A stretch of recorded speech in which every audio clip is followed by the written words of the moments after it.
Bécard, tu es de retour dans le code. De retour, après 2 ans, ouais. Après 2 ans, ouais. Ouais. Comment ça va? Ça va super, hein. Ça va super.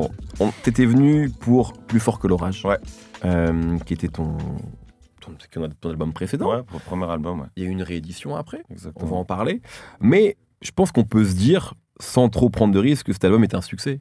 Ouais, je pense, ouais. On peut le dire, tu vois. Un succès, ouais. Ça t'a aussi fait passer dans une autre case, je pense, d'artistes, etc. Enfin, voilà.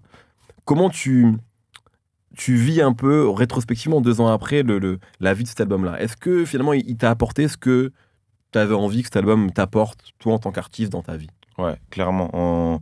Je pense qu'il m'a forgé, il m'a beaucoup apporté cet album. C'était dur de le faire, Ouais. parce que je m'étais mis vraiment une pression sur le fait, un peu la notion de premier album, tu vois.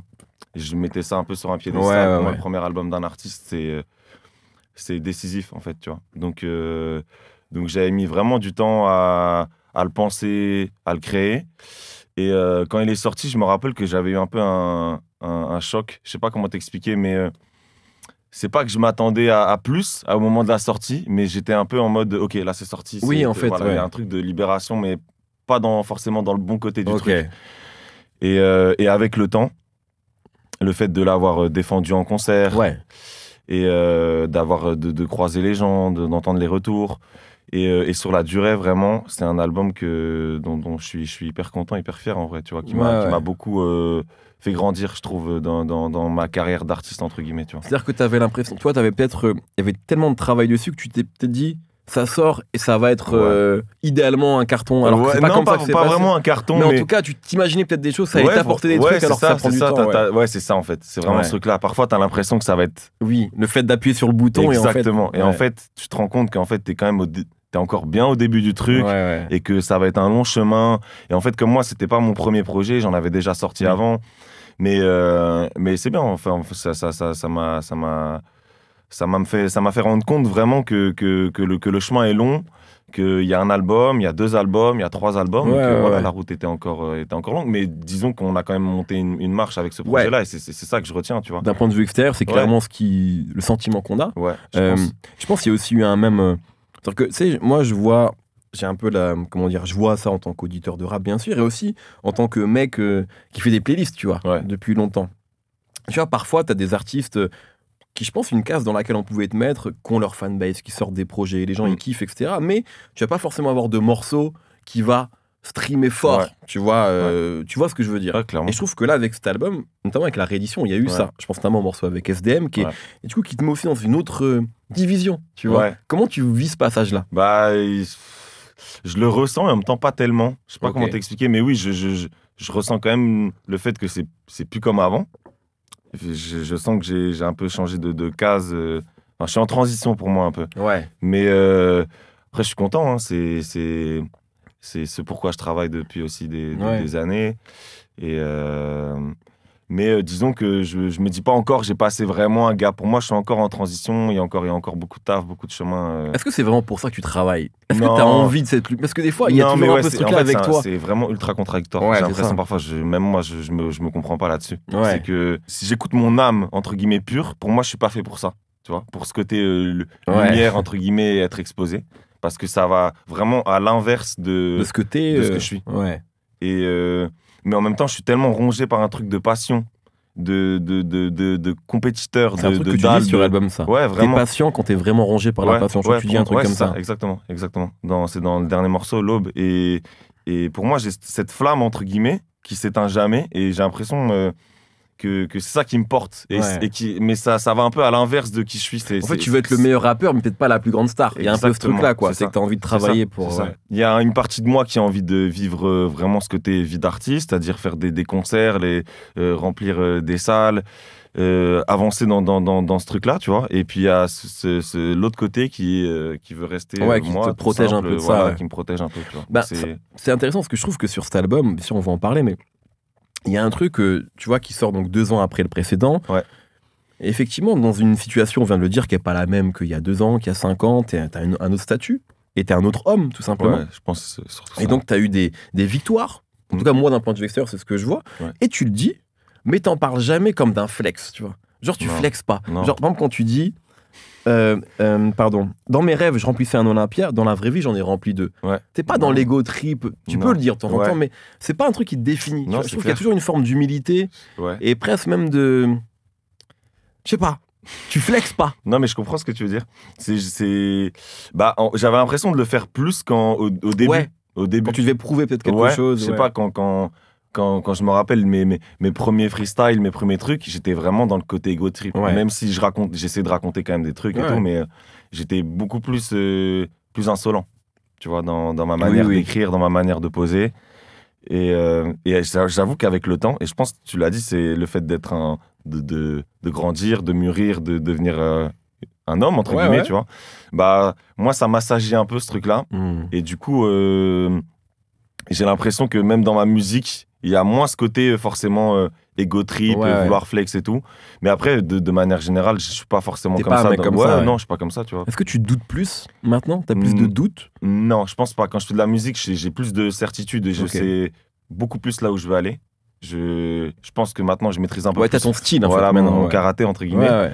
Mais donc, je me sens beaucoup plus décisionnaire quand je fais du son, quand je suis en studio, que je sais là où je veux aller, entre guillemets. Même quand je veux prendre des risques et tout, je sais jusqu'où je peux en prendre, tu vois, ces frontières-là, entre guillemets.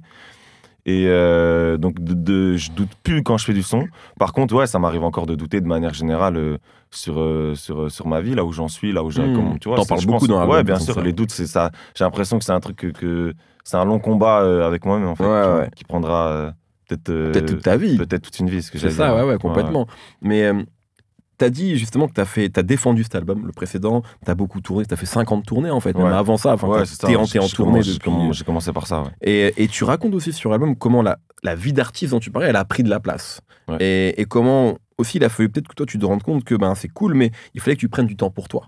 Tu vois, c'est un peu quelque chose que tu racontes aussi sur l'album. Mais sur cette espèce de vie d'artiste et la tournée, tu dis aussi, je voulais tout baiser sur scène comme Makala, qui est effectivement un des meilleurs sur scène. Bien sûr. Comment t'es devenu un artiste de scène, toi? Comment t'as appréhendé ce truc-là qui vraiment t'a animé pendant 5 ans en fait. Tu vois, encore une fois, c'est vraiment ce truc-là, pour le coup, moi à la base, pour moi je suis tout l'inverse d'un mec qui doit être sur la scène, tu vois. Vraiment, c'est tout le contraire.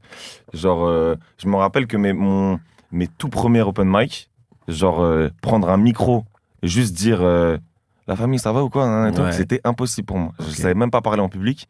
J'avais du mal, même en famille et tout, aux réunions de famille, Noël et tout, j'avais du mal à parler devant des gens. Enfin, et pourtant c'était ma famille, tu vois. Donc j'ai toujours eu ce truc un peu de réserve.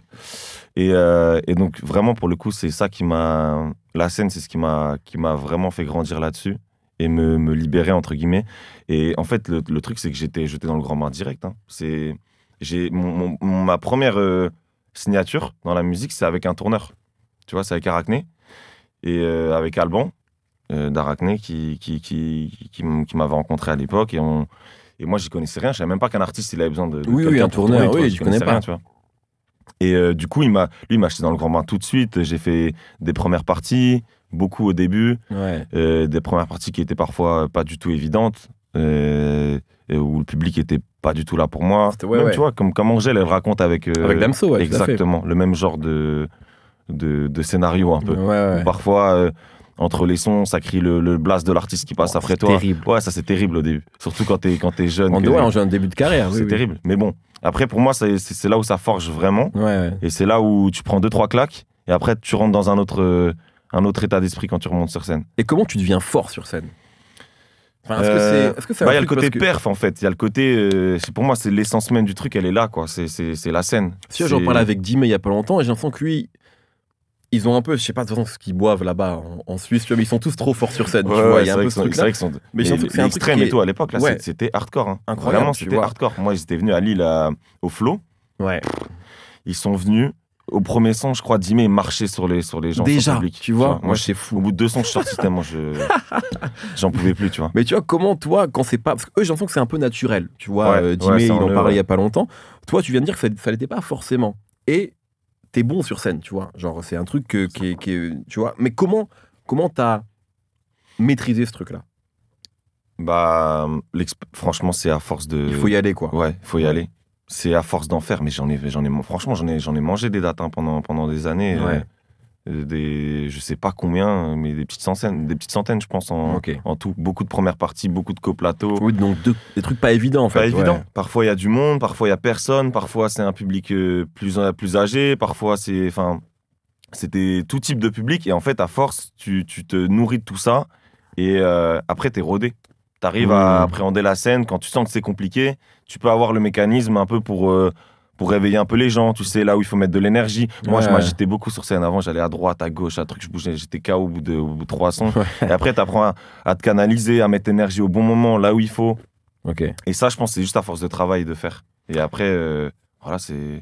Maintenant, j'ai l'impression que quand je suis sur scène, j'ai toujours du stress, de l'appréhension avant d'y aller. Mais au moins, Toujours, même là, t'es pas en mode. Mais un jour, justement, Alban d'Arachné m'a dit, ou Ben, je sais plus, Ben d'Arachné, le patron d'Arachné, il m'a dit le jour où t'as plus de stress à monter, c'est que tu t'en fous. C'est que tu t'en fous, et que t'as plus ce truc-là, t'as plus cette flamme, tu vois. Et pour moi, c'est même PLK, dans le son qu'on avait fait ensemble, qui est Fisheye sur mon premier album, la première phase, il dit avant de monter sur scène, j'ai la pression, tu vois. Et alors que c'est déjà Polak et c'est déjà, bien sûr, tu vois ce que je veux dire. Je pense que c'est un truc, ça te quitte jamais quand t'es passionné par ça. On en parlait un petit peu en antenne. La cover de l'album, elle est un peu différente. Enfin, dans le sens où on te voit un peu plus. D'ailleurs, t'as une phase sur l'album où tu dis oui, de dos comme sur mes covers, etc. Et même moi, je me souviens d'une époque où, pour une époque où je travaillais pour Deezer, je t'avais annoncé pour une soirée. Je t'avais dit, on le voit jamais sur il est toujours de dos. Et là, t'es pas de dos. Et moi, alors peut-être que je l'interprète. Ce profil. Peut-être que, voilà, on te voit, on te reconnaît. En tout cas. On me reconnaît, Peut-être que j'interprète, mais il y a aussi, je trouve, sur l'album, toute une question aussi de comment toi, t'arrives à t'accepter, à t'aimer. C'est vrai. Et je me suis dit, peut-être que finalement, le fait de se montrer un peu plus, ça participe un peu à ça, tu vois. Est-ce que ça a été, peut-être c'est juste une belle photo et aucun rapport, ou est-ce qu'il y a un peu ce truc-là dans sa démarche-là de maintenant, je m'aime plus et je m'accepte plus. Il y a aussi quelque chose que tu dis... je suis pas parfait, mais en tout cas, je suis au clair avec moi-même. Je suis pas encore en paix, je n'ai pas encore trouvé la paix, mais au moins, je suis au clair dans le miroir. Exactement. Donc, est-ce qu'il y a ça aussi? Est-ce que cette cover, ça raconte ça? Ouais, franchement, j'avais cette volonté de, cette fois-ci, me montrer un peu plus. Pour moi, ça faisait sens par rapport à tous les projets que j'ai sortis sur les covers, on me voit presque pas, tu vois. Soit je suis de dos, soit je suis 3/4, soit je suis loin, soit je suis... Et là, je me disais, je vais pas non plus me mettre un gros portrait, ça y est... regardez-moi, tu vois. Mais tu pourrais. Ouais, peut-être sur la suite. Sur la suite, oui, tu vois. La suite, Mais là, pour moi, c'était un peu ce truc de... Je m'accepte un peu plus maintenant. Enfin, je m'accepte même clairement, en fait. Je m'accepte tel que je suis dans ma vie. Comme tu dis, je me sens... Vous savez, je suis moi, c'est comme ça. Je suis au clair avec moi-même, tu vois. Mais... je voulais me montrer forcément un petit peu plus, même que ce soit dans ma musique, que ce soit sur scène maintenant, je trouve, où vraiment j'ai l'impression d'avoir ce truc d'acceptation qui est beaucoup plus clair qu'avant. Et donc ça passe aussi par la cover, tu vois. Est-ce que le succès aussi, ça t'a permis peut-être de... Enfin, pas le succès, mais oui, si, le succès, l'amour des gens, ça t'a permis toi aussi de peut-être de te sentir un peu mieux. Grave, clairement. Franchement, quand t'as ce truc un peu de reconnaissance, et je l'ai vraiment ressenti, je trouve, ces 2 dernières années, j'ai senti vraiment que quand j'arrivais en festival, c'était plus comme avant. De parler avec les gens après les concerts et tout ça, forcément, il y a un truc où tu t'imprègnes de plein de bonnes ondes, d'énergie, et ça te donne confiance. Il y a quelque chose dont tu parles, c'est le fait finalement que t'es plus un gamin, tu vois, maintenant. Tu dis, tu deviens un homme, etc. Et puis il y a ce truc de... Puis on se croit jeune, on se croit immortel, et puis en fait, non, on n'est plus jeune, même si t'es jeune, mais tu vois ce que je veux dire, t'es plus un gamin en tout cas. Tu dis aussi que tes albums préférés, ils ont 10 ans. Comment tu vis un peu ce truc-là de... tu deviens un adulte, tu vois. Est-ce que ça a été compliqué à appréhender ça? Ouais, un peu, franchement. Surtout, je trouve, c'est quand tu passes quand tu passes les 25. Je sais pas, il y a un truc de, ça y est, là, tu mets tu quittes peu à peu. Tu verras quand tu passeras les 35. Ouais. déjà les 30. Je pense que c'est ça, vraiment, la barrière qui peut faire flipper, entre guillemets. Mais en vrai, là, moi, je me sens bien dans ma vie.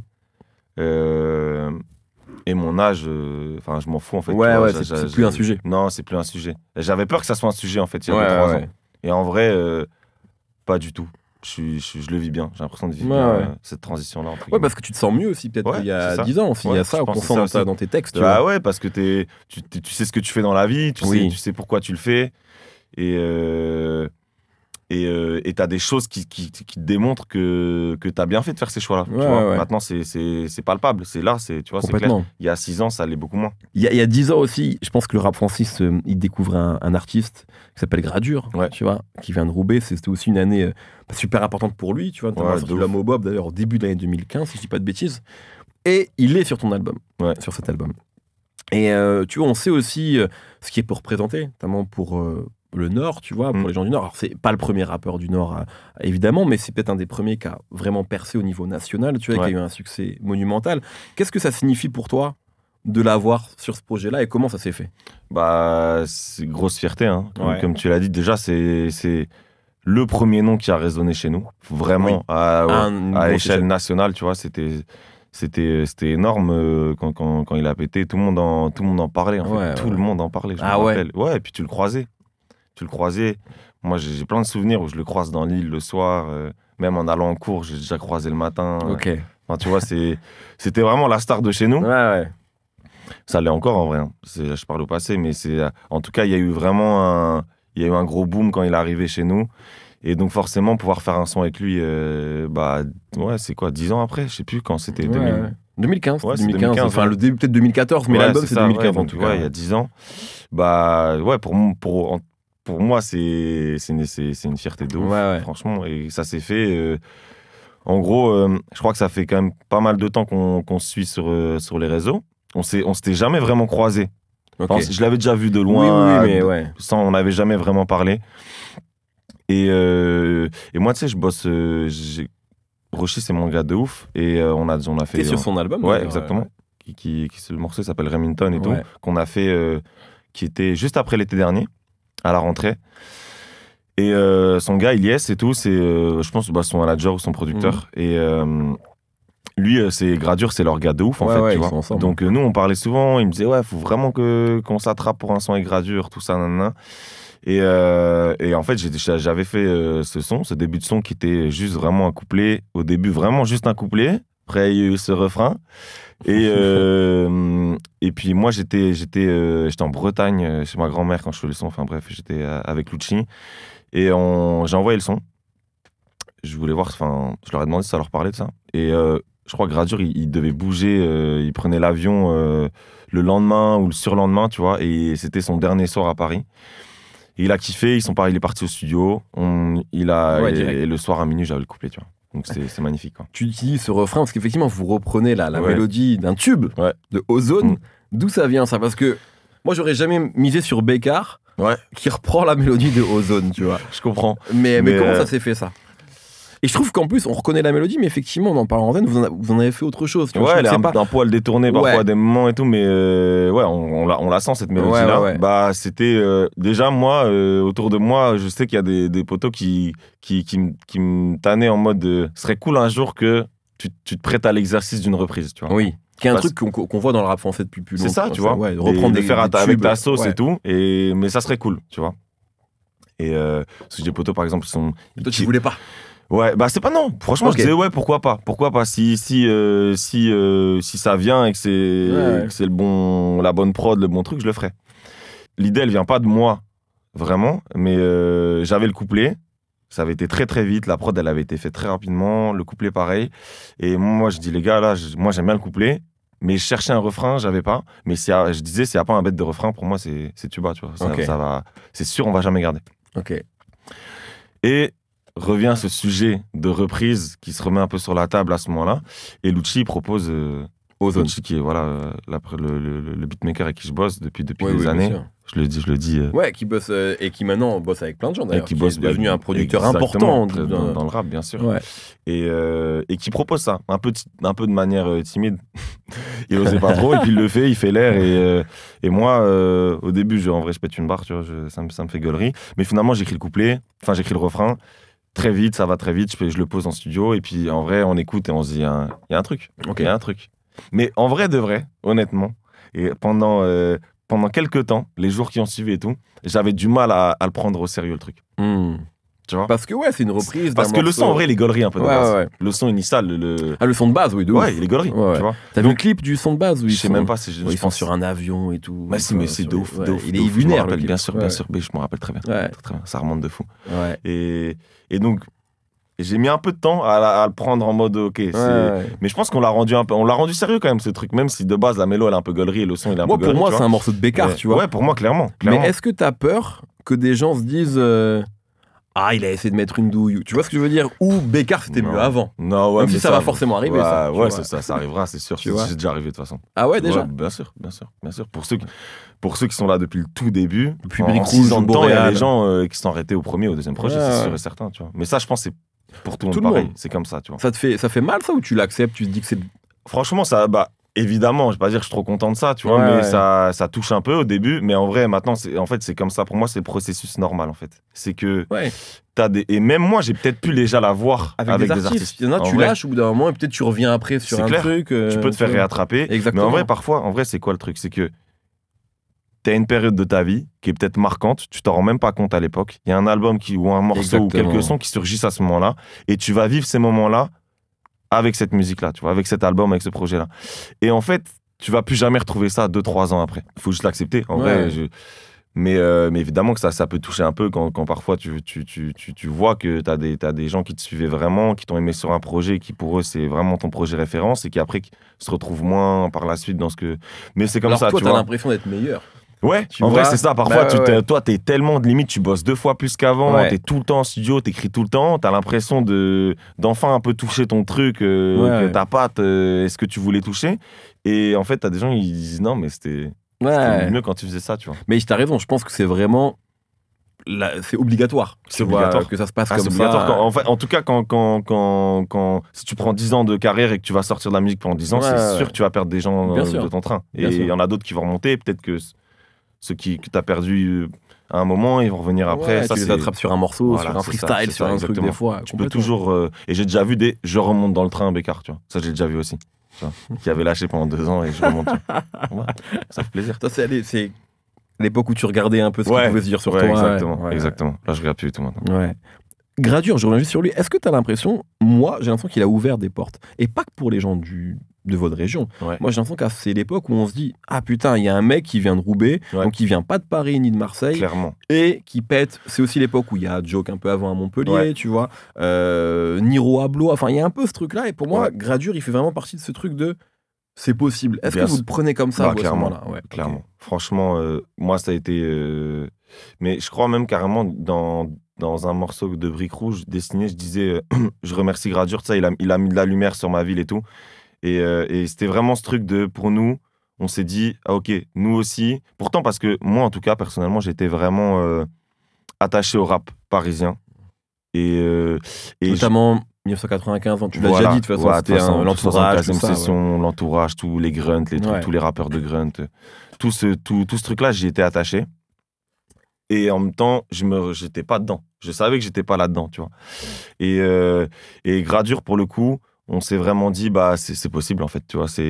Tu viens pas de cette ville-là, tu représentes chez toi vraiment, et tu te crées ton identité, et ça peut plaire à des gens qui viennent pas d'ici, à tout le monde, en fait. Donc pour le coup, c'était...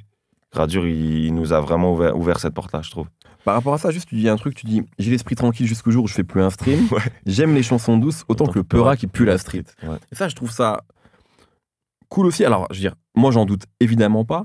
Et tu as déjà cité tes références, mais tu sais, des fois, je sais pas toi si tu le ressens, mais parfois on peut avoir une partie du public peut vouloir mettre les artistes dans des catégories. Tu vois. Toujours. Et je me souviens même, tu vois, on vient de citer 1995, etc. Je me souviens de Nekfeu qui, quand il sort Feu, les gens lui disent oui, tu sais, il le compare et il dit ouais, mais moi j'écoute Caris et tu vois, enfin il cite. Et moi c'est grave ça. Tout autant que il écoute même si Solar, tu vois. Et toi en fait, il y a aussi ce truc là. Et clairement. Des fois, est-ce que tu as senti le côté on a peut-être envie de te mettre dans une case de rap alors que c'est pas toi ou c'est pas que ça, t'es pas que ça, tu vois. Clairement. Ça a été vraiment un truc et j'essaye de le dire parfois et tout. Mais en vrai au début, je m'en foutais en fait. Moi je savais ce que je valais et c'est tout. Mais j'avoue que je comprends. Les gens très rapidement on m'a assimilé à une case. On m'a mis dans une case. Voilà, on les a cités ces rappeurs là, tout ça. Mais en vrai de vrai. moi, à cette époque-là, je te prends 2016-2017, je crois que mon rappeur préféré, c'est Nio à cette époque-là. Tu vois, clairement. Et je mange tous ces freestyle génération. Je les connais tous par cœur. Enfin, tu vois ce que je veux dire. Et c'est ça le rap que j'écoute. Et c'est Chebé, c'est tous ces trucs-là. Et il y a eu aussi, évidemment, ça, tu vois. Mais c'est juste pour dire que moi, je suis sensible à plein de choses dans la musique et j'ai écouté tout type de rap, tu vois. Et bien j'aime tout registre, en fait. Il y a un rappeur, justement, je pense, qui est un peu dans la même vibe que toi. Et c'est pas la première fois que vous collaborez ensemble, c'est Giorgio. Et là, je trouve que c'est le morceau. Vous avez la plus grosse alchimie parce qu'il y a du passe-passe en fait sur ce morceau, tu vois. Et c'est un des morceaux préférés de l'album. Et je trouve qu'il marche vraiment de ouf. Et je crois que tu l'as teasé sur Insta en disant voilà, c'est pas mon autre premier morceau, mais celui-là, je l'aime particulièrement. Comment vous avez fait ce track-là, justement? Déjà, Giorgio, c'est ma première, je pense, vraie collaboration dans le rap, je pense. Entre guillemets, bon, j'avais fait des feats avec Mega et tout, mais c'était mon premier un peu gros featuring, tu vois ce que je veux dire. On avait fait un morceau sur mon premier, enfin deuxième, troisième projet, Miracera. C'était en 2021. Et on s'est jamais perdu de vue. En fait, on se voit tout le temps.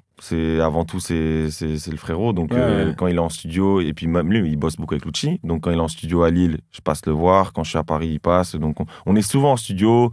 Il écoute mes sons, j'écoute les siens. On écoute nos projets avant que ça sorte et tout. Donc c'est naturel, en fait. On a toujours fait du son ensemble. Et en fait, l'été dernier, on avait un peu on voulait faire un EP. On voulait faire un EP commun. Ok. Et donc, on est partis quelques jours ensemble et on a fait quelques sons ensemble, tu vois.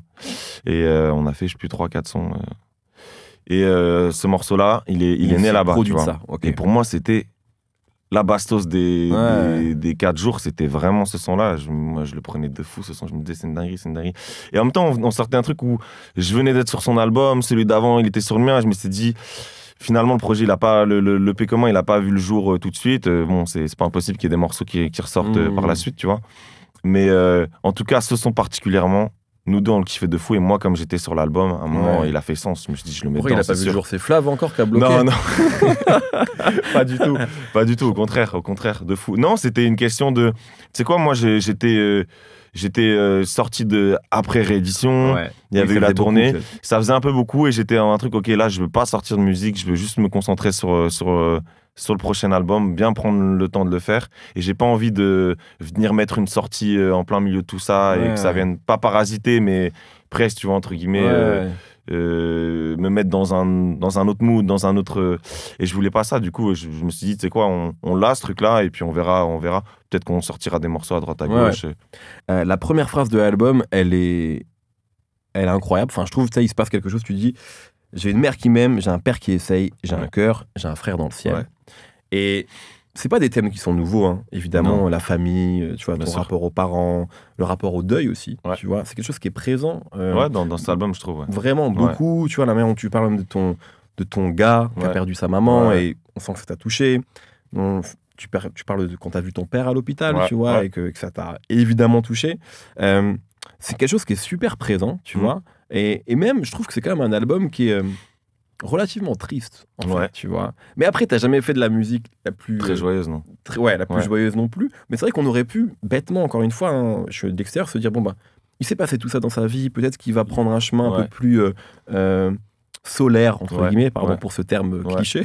Et c'est pas le cas, en fait. Non, c'est pas le cas, c'est pas le cas. Mais je pense que... Alors déjà, je pense que c'est marrant parce que, tu vois, par exemple, pour Lucci ou pour Flav, l'album, il est plus lumineux.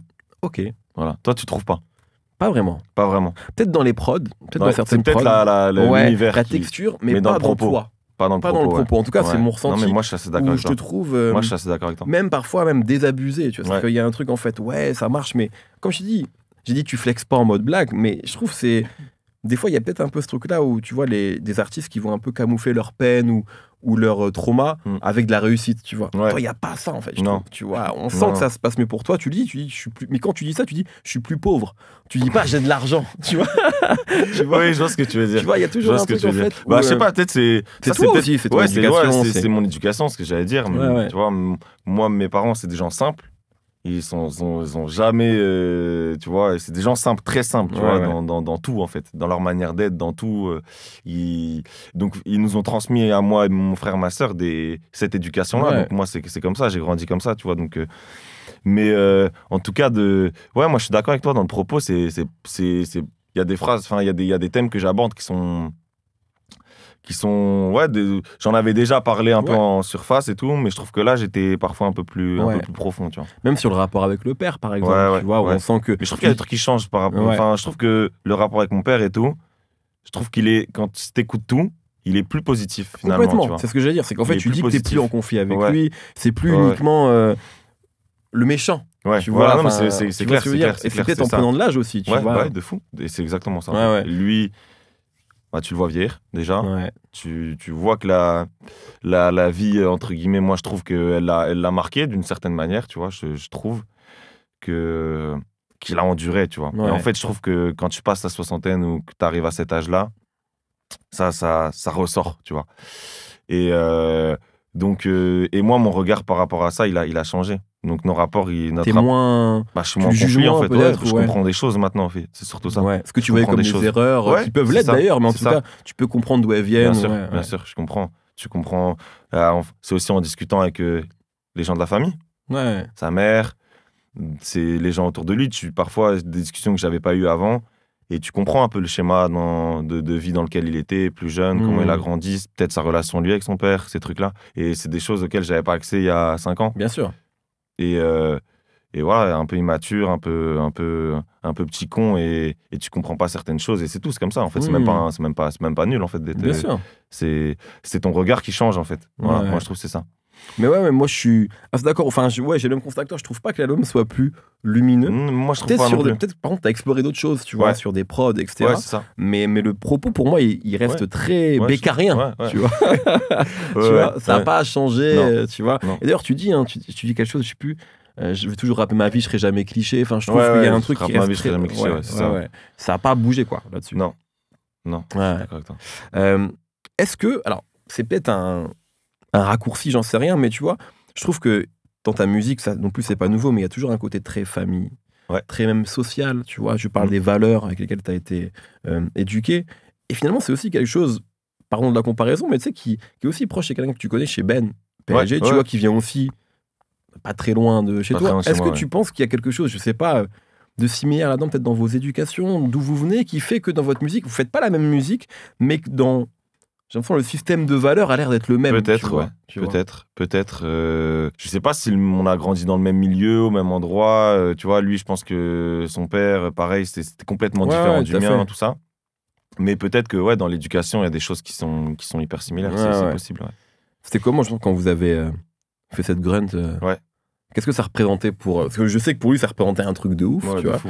Et toi, on a compris que c'était aussi grunt, tu l'as dit aujourd'hui. Qu'est-ce que ça représentait ce moment-là? Avant de le faire? Ouais. Bah c'était, on était tous le faire à 3, c'était quelque chose de ouf pour nous, tu vois. On était trop contents. On l'a bien bossé. Franchement, on l'a bien bossé. On a pris le temps de bien le faire, d'écrire nos couplets, de bien travailler les prods, le lieu, de bien trouver un lieu qui représentait bien là d'où on venait. Est-ce que c'était un accomplissement un peu quelque part? Ouais, franchement, bien sûr. Bien sûr. C'est pas un disque d'or, mais pour un rappeur comme toi, tu vois, le Grunt, il a passé le million de vues et tout. Pour nous, c'est quand même un truc.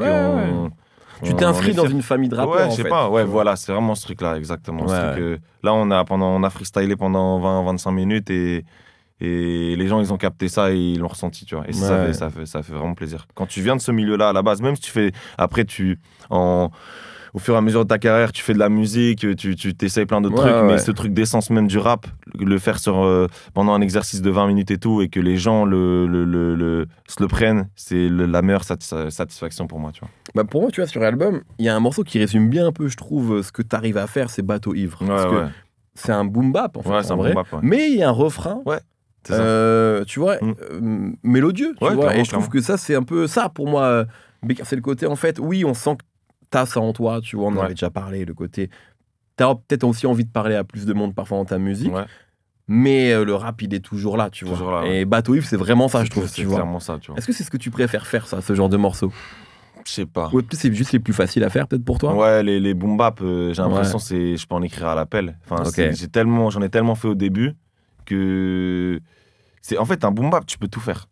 Tu peux rapper vite, tu peux rapper lentement, tu peux arrêter en cours de mesure, reprendre derrière. Il y a aucune règle. Là où parfois sur des prods à des BPM 130, 120, tout ça, t'es un peu plus limité quand même. Tu vois. Ouais, ok. T'es un peu plus limité.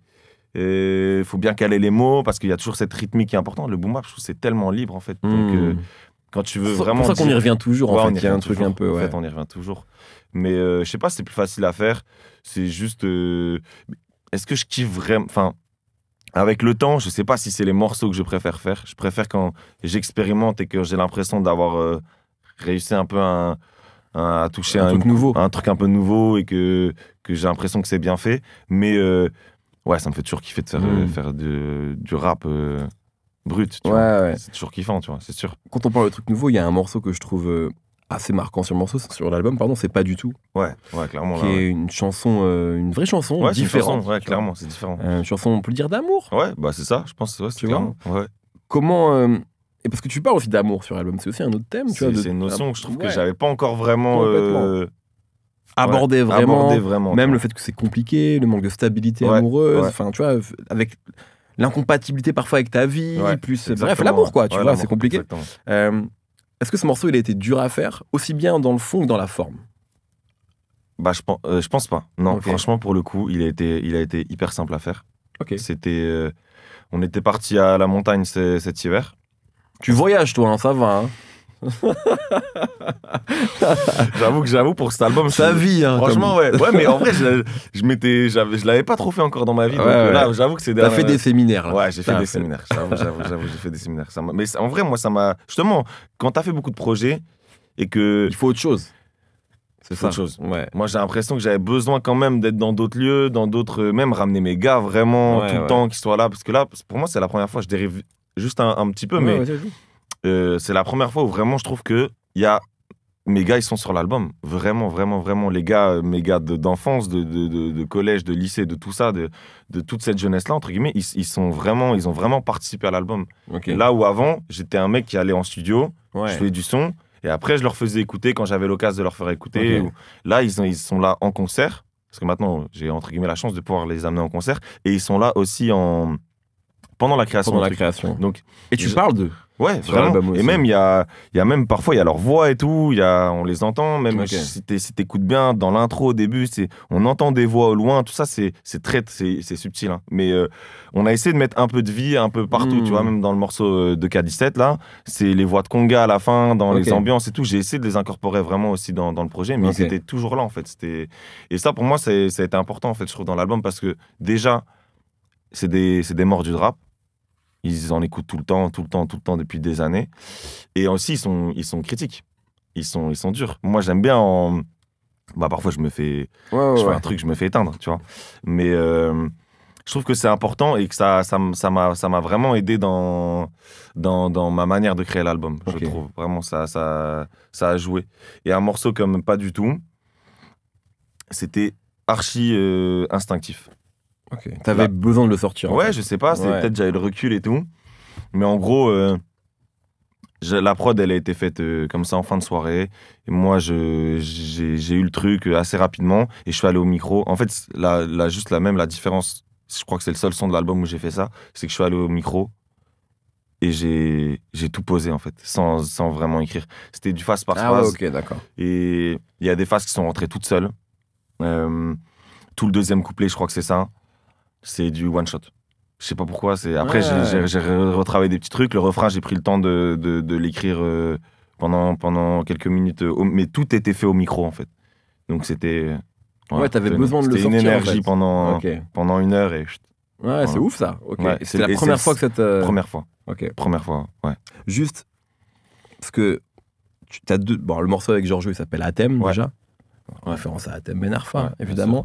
Et t'as une autre phase footballistique, tu dis, je suis même pas conscient de ce que je vais faire comme CR7 à Manchester. J'adore cette phase. Ça, c'est un peu de l'ego trip. Ça, c'est de l'ego trip. Ça, pour le coup, c'est de l'ego trip. Ça, c'est de l'ego trip. Est-ce que, genre, c'est dans le côté, genre, t'as l'impression qu'il n'y a pas de limite, en fait, ou cette phase-là en particulier? Ouais, c'est celle-ci, Bah, pour moi, c'était... non, c'était vraiment...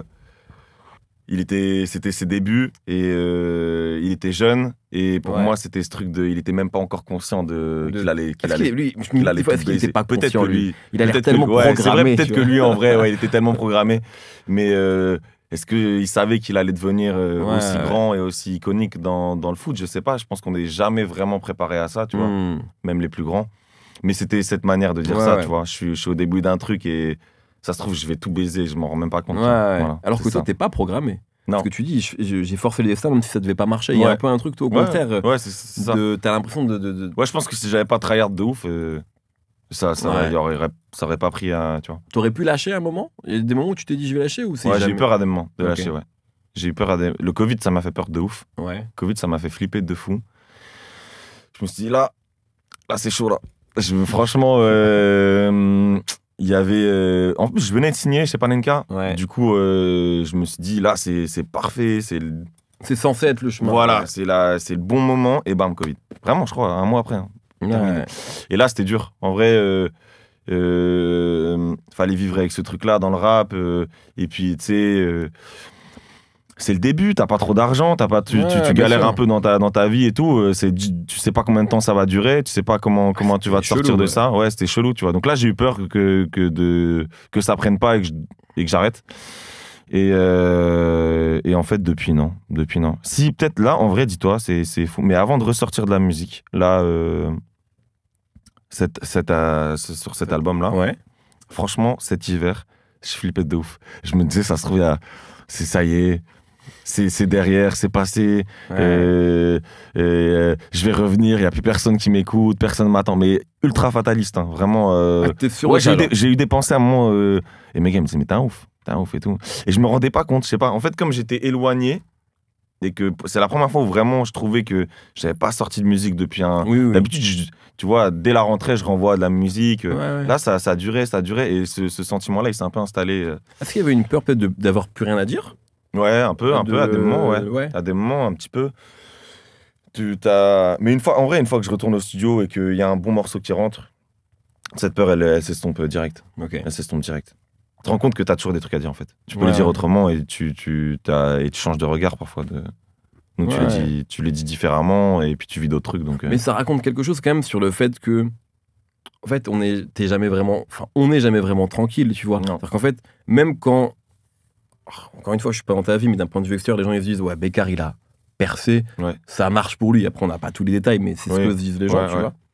Mais en fait, là, ça crée aussi presque une autre pression, en fait, parce que la pression de, faut que ça continue de marcher, tu vois. Donc c'est une quête un peu sans fin. C'est une quête sans fin. Je pense qu'il n'y a jamais un moment où tu es vraiment tranquille.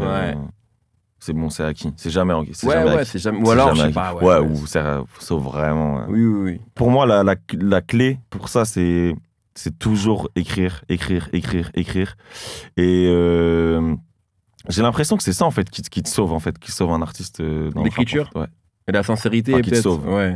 Mais pour moi, les artistes qui durent, bon, il y a forcément des exceptions, mais de manière générale, c'est des artistes qui écrivent. C'est ceux-là qui font carrière, je trouve. Qui restent longtemps, et STH, tout ça, Damso et tout, ils sont là depuis 10 ans. C'est encore des stars, tu vois. Ils font des énormes chiffres en première semaine. C'est vrai. Et je pense que l'écriture, c'est la clé pour moi, vraiment. Savoir écrire dans le rap, c'est une force. Là, c'est un deuxième album. On peut le dire, c'est un deuxième album. Deuxième album, Et on s'était vu il y a 2 ans pour le premier. Si on se revoit dans 2 ans, t'es où? C'est quoi le projet? Est-ce que tu réfléchis à ça ou pas du tout? Un peu. C'est comme un entretien d'embauche. Tu te vois où dans 2 ans? Exactement.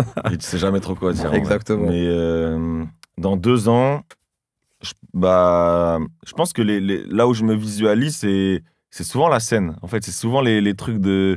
Je me dis, j'aimerais bien faire cette salle dans 2 ans, franchir ce truc-là, tu vois. Donc, 2 ans, c'est compliqué parce qu'en fait, ça va tellement vite, je trouve, déjà dans la vie en manière générale. Et dans le rap, ça va tellement vite. Tu sors un album, tu fais la tournée, tu trucs, et d'un coup, il y a 1 an qui est passé, tu t'en es même pas rendu compte, et t'es déjà sur celui d'après. Et il sort, et tu vois, la tournée Plus fort que l'orage, c'est tellement proche pour moi, en fait. Ça fait déjà plus de 2 ans que l'album il est sorti. Moi, je pense que j'ai l'impression que je vais être encore dans Là, comme ça, en fait. Ouais, dans ce process-là, en fait, avec un nouveau projet. Je pense, ouais. Mais tu réfléchis en tant que salle à remplir, pas en tant que vente. Ou tu vois, c'est ça. C'est plus. C'est quoi la prochaine salle? Ouais, c'est ça. J'ai l'impression que le truc de la salle, c'est tellement un indicateur sur là où t'en es dans la musique. Si tu peux remplir telle salle, c'est que voilà, t'en es à ce stade-là et tout. Enfin, je sais pas comment t'expliquer, mais quand j'ai rempli les 2 Olympias, pour moi, je me disais, ok, là, c'est une belle étape de franchie, tu vois. De ouf. Là, on va faire les 2 Zéniths à Lille et à Paris en début 2026, en janvier. Bah là, c'est un nouveau step pour moi, tu vois, les remplir et tout. Et après, bon, bah... voilà, on verra. Bon, très bien, merci beaucoup, Bécard. Merci à toi, mon ref. C'était un plaisir. Ouais, de fou, j'ai kiffé.